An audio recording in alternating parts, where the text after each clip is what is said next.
اللہ اس گناہ کو نہیں بخشے گا کہ کسی کو اس کا شریک بنایا جائے، اور اس کے سوا اور گناہ جس کو چاہے گا بخش دے گا، اور جس نے اللہ کے ساتھ شریک بنایا تو بے شک وہ رستے سے دور جا پڑا۔ یہ لوگ اللہ کے سوا جو پرستش کرتے ہیں تو کچھ دیویوں کی، اور پکارتے بھی ہیں تو شیطان سرکشی کو،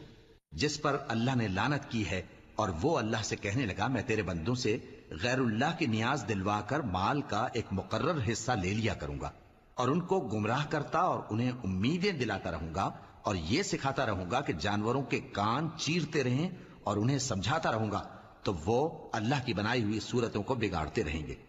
اور جس شخص نے اللہ کو چھوڑ کر شیطان کو دوست بنایا وہ صاف صاف گھاٹے میں رہا۔ وہ ان کو وعدے دیتا ہے اور امیدیں دلاتا ہے، اور جو کچھ شیطان انہیں وعدے دیتا ہے وہ دھوکہ ہی دھوکہ ہے۔ ایسے لوگوں کا ٹھکانہ جہنم ہے، اور وہ وہاں سے کوئی راہ فرار نہیں پا